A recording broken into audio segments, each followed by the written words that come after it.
9 de la mañana con 6 minutos, ya está conectado en Pura Noticia Matinal nuestro siguiente invitado, porque yo se los contaba cuando comenzamos el programa, a las 9 horas se iba a retomar, iba a comenzar esta segunda jornada de formalización contra el exdiputado Joaquín Lavín León, quien recordemos que está siendo acusado por ilícitos de falsificación, uso malicioso de instrumento privado mercantil, fraude al fisco y tráfico de influencias. Es por eso que hasta hora de la mañana ya está conectado con nosotros el abogado Andrés Benavides, quien es académico de la Universidad de Valparaíso. Muy buenos días, abogado, ¿cómo está?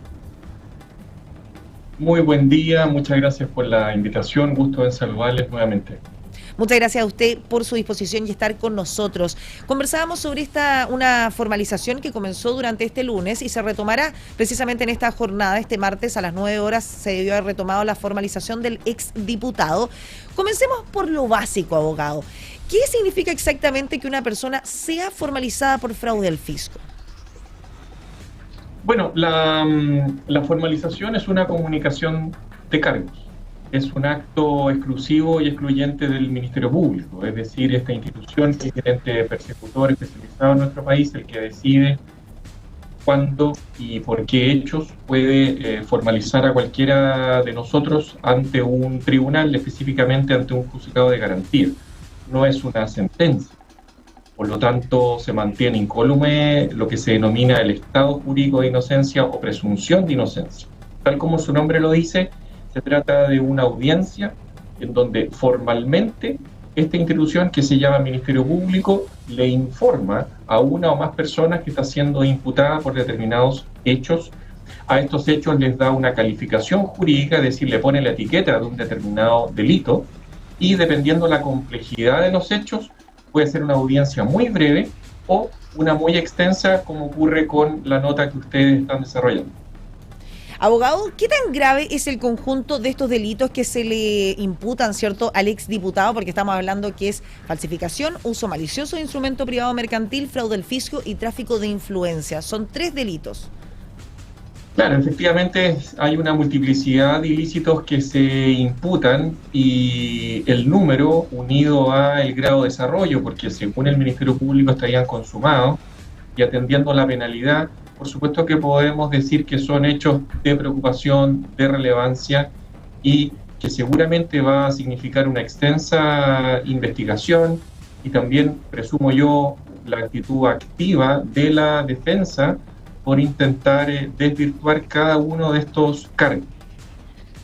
Me permite, la cuantía de lo que está involucrado, de la supuesta, porque todo esto es hipotético o supuesto a este nivel, de la supuesta defraudación, también influye o incide en la eventual pena que se pueda imponer en el evento en que se acrediten los hechos por un tribunal y se imponga una sentencia definitiva condenatoria. Pero para eso entiendo que falta bastante. 9 de la mañana con 9 minutos, conversamos a esta hora con el abogado de la Universidad de Valparaíso, Andrés Benavides, por la formalización del exdiputado Joaquín Lavín León. Abogado, la Fiscalía habla de 3 mecanismos para cometer ciertos estos ilícitos: facturas falsas, uso de plataforma con fondos públicos y también habla de funcionarios fantasmas.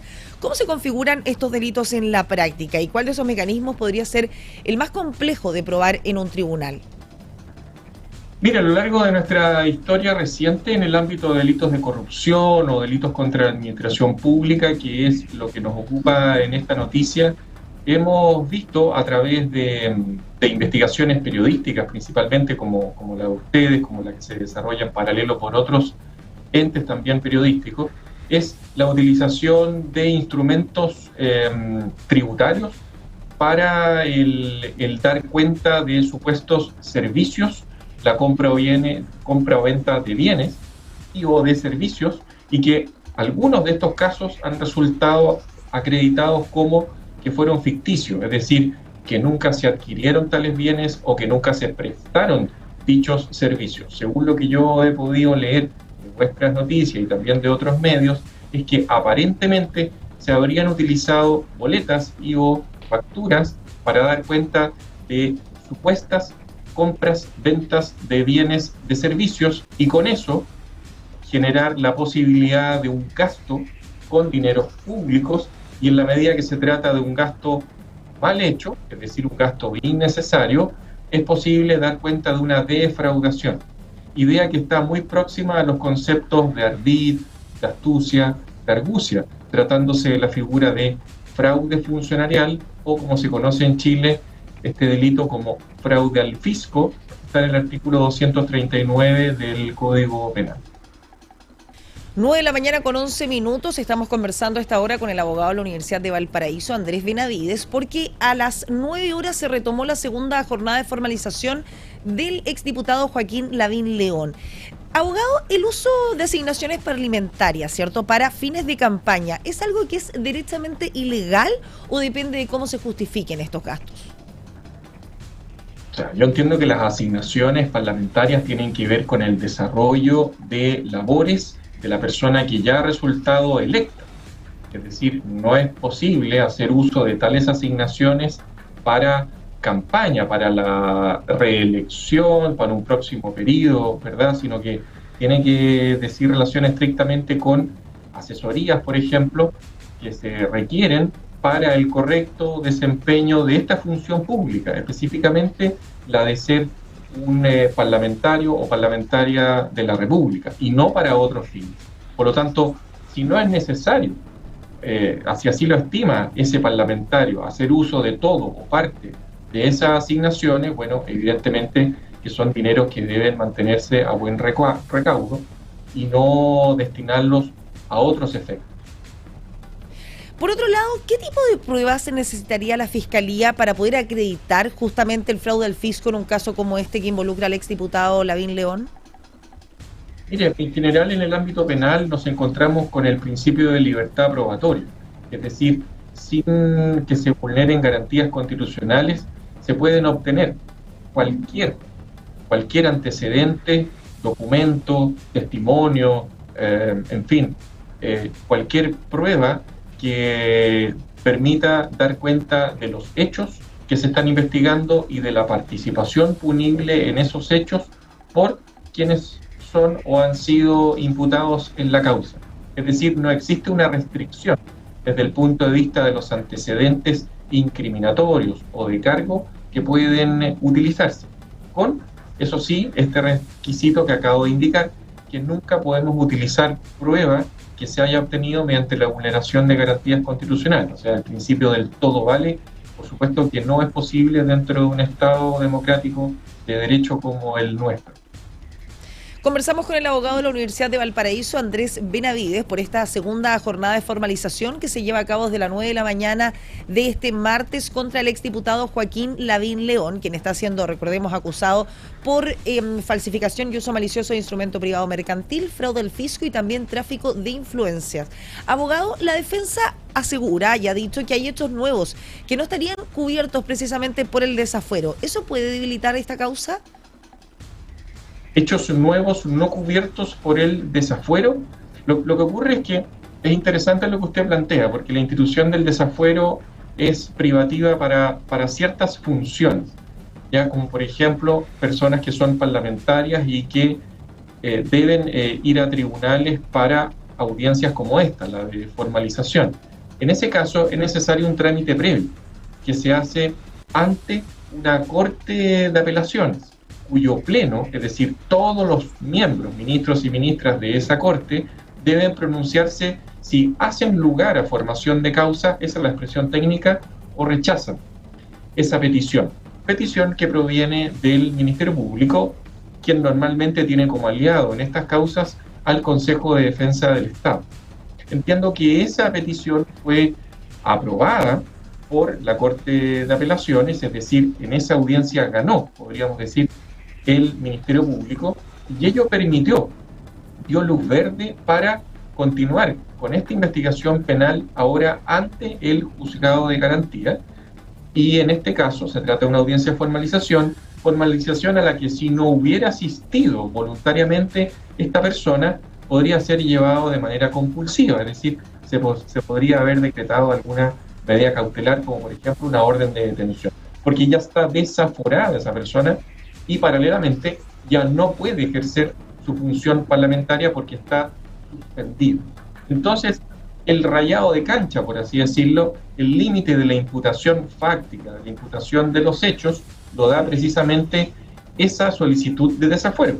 Desafuero que, una vez obtenido, permite replicarla, es decir, la misma relación fáctica de los hechos puede ser reproducida ante el juzgado de garantía para posteriormente dar paso a otras peticiones, como por ejemplo medidas cautelares y también la fijación de un plazo de investigación judicial, porque recordemos que si nada piden los intervinientes, entonces rige un plazo legal de 2 años de investigación.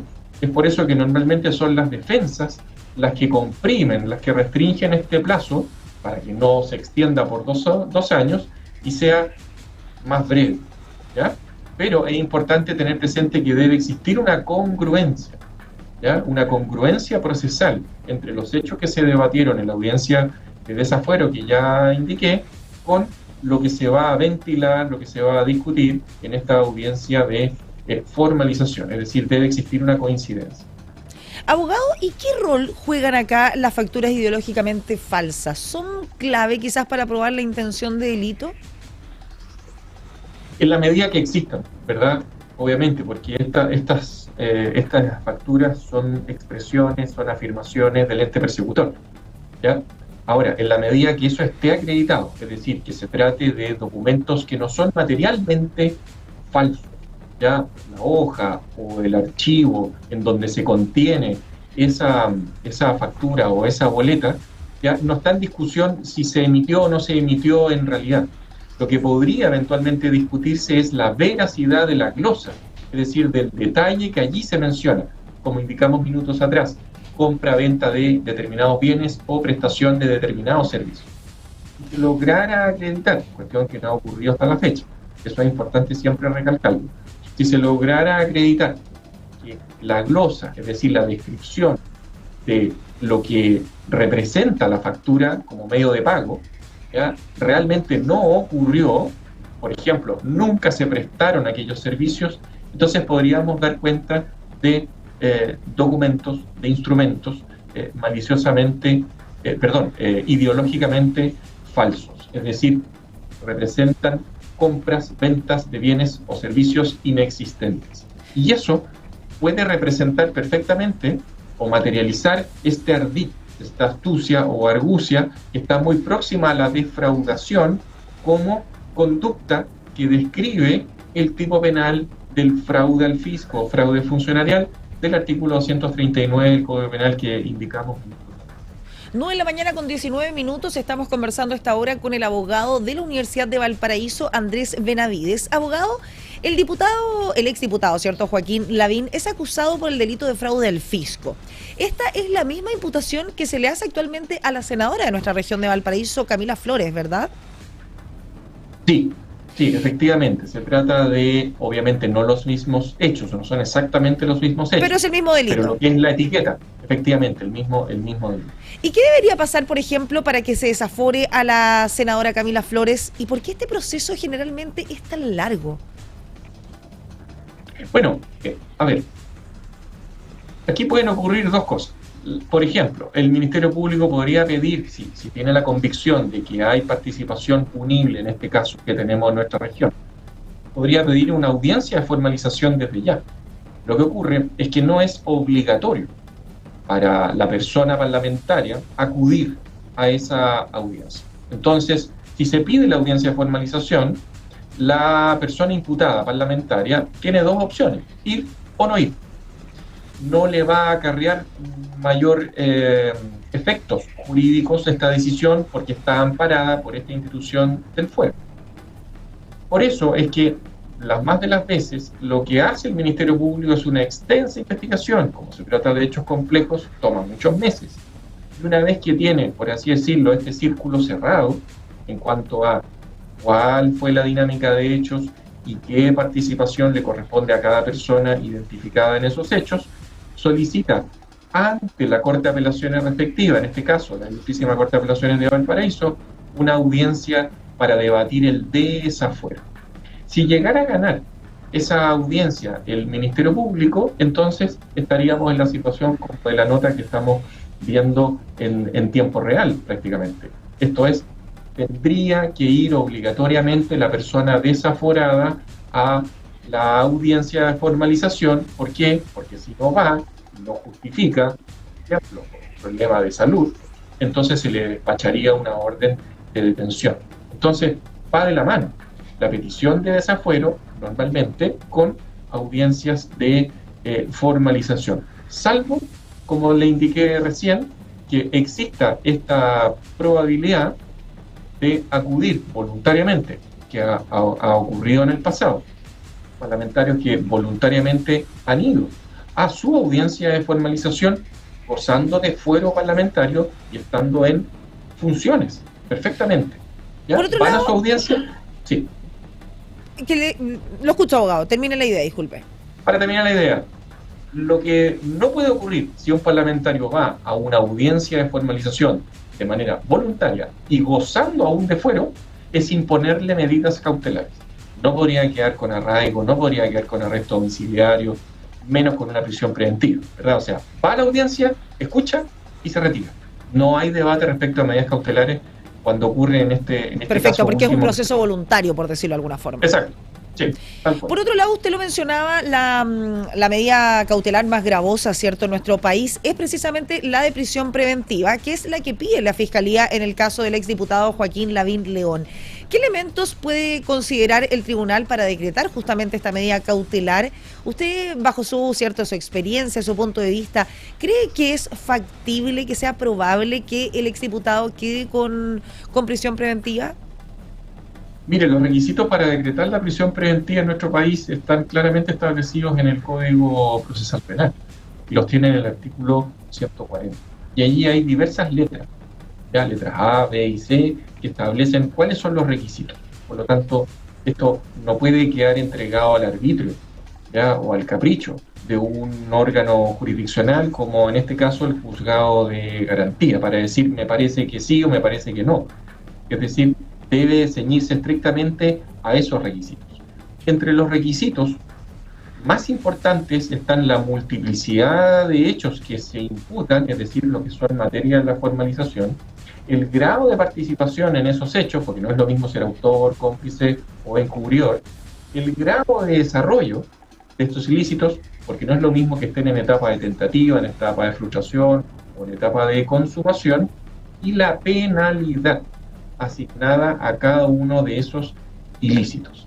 Entonces, si sumamos esta multiplicidad de requisitos, tomamos en cuenta cuántos son los hechos que se le formalizan, si son en grado de autor o no, si son consumados o no, y si las cuantías de la supuesta defraudación superan un determinado límite, ya que en el caso del fraude funcionarial son 400 UTM, ¿ya? Entonces estaríamos hablando de una pena eventualmente de crimen. Y el crimen en Chile comienza a los 5 años y 1 día de privación de libertad. Y esa pena se cumple de manera efectiva. Por lo tanto, sin llegar a constituir la prisión preventiva, jamás, en ningún caso, una pena anticipada, no puede serlo, ¿ya?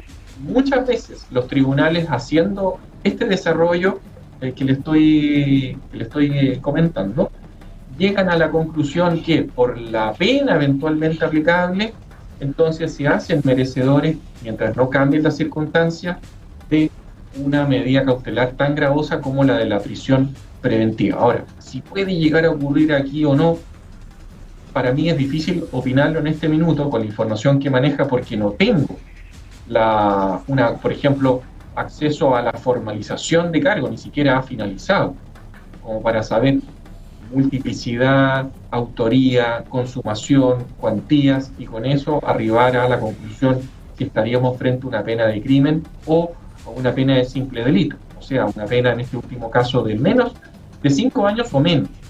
Cuestión que, si la persona formalizada no tiene antecedentes penales, lo más probable es que pueda cumplir en libertad. ¿Se fija? Entonces eso hace variar el razonamiento del tribunal. Pero insisto, como es una formalización en desarrollo, entonces no tenemos todos los antecedentes sobre la mesa como para poder decir, sí, mira, a mí me parece que a todas luces aquí se va a decretar o no la prisión preventiva. No podemos hacerlo en este momento. Conversamos a esta hora de la mañana, 9 de la mañana con 26 minutos, con el abogado de la Universidad de Valparaíso, Andrés Benavides. Para finalizar, abogado, ¿cuáles son los próximos pasos que tiene este proceso? Porque comenzó, ¿cierto?, este lunes la jornada de formalización, se retomó a las 9 de la mañana de este martes. ¿Y cuánto podría extenderse? Ya que estamos acostumbrados a ver juicios, quizás sobre todo cuando son de materia política, que se extienden por años. ¿Cuáles son los próximos pasos que llegan en este proceso? Bueno, finalizada lo que es la formalización, que debiera ocurrir dentro de esta semana, ¿verdad? Por muy extensa que sea, dudo que supere esta semana la comunicación de cargos. Luego de eso vienen algunos debates que pueden ser más o menos intensos, como por ejemplo, si la defensa solicita un plazo judicial de investigación. ¿Por qué ser, por ejemplo, 6 meses y no 2 años? Tendrá que explicarse también dentro de un debate donde prima la igualdad de armas. Se le tiene que escuchar tanto al solicitante como también a el otro interviniente que quizás se opone y que pide 1 año, por ejemplo. La Fiscalía lo más probable es que va a ir por más plazo de investigación que la defensa. Y luego de eso viene otra discusión que tiene que ver con medidas cautelares. Y ese es un debate, creo yo, un poquito más largo que el anterior, el que tiene que ver con el plazo. Porque si usted anticipa que el Ministerio Público va a solicitar la prisión preventiva, evidentemente que la defensa se va a oponer. Y para oponerse tendrá que exponer una serie de argumentos, quizás hacer referencia a informes, un informe socioeconómico para dar cuenta de que este señor tiene arraigo social, tiene redes de apoyo, tiene un trabajo conocido, es decir, que no tiene ninguna intención de fugarse, ¿ya? Y también hacer referencia quizás a otros informes contables, etcétera. Es decir, puede ser algo bastante intenso. Pensemos que dura esta y toda la otra semana el debate respecto de estos otros ítems, ¿ya? Como por ejemplo discusión de medidas cautelares. Y de allí comienza a correr entonces el plazo de investigación. 6 meses, 1 año, no lo sabemos todavía. Y una vez expirado ese plazo, entonces se cierra la investigación y el Ministerio Público tiene que tomar una decisión, si sigue adelante con la causa o no. Puede que siga adelante y para ello debe presentar una acusación. Y Muchas si decide que... Perdón.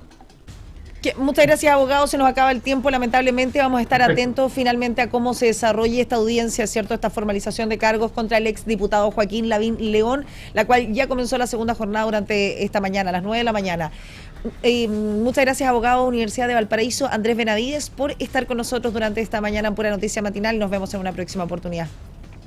Encantado, que esté muy bien y los felicito por el trabajo que desarrollan. Muchas gracias, abogado. 9 de la mañana.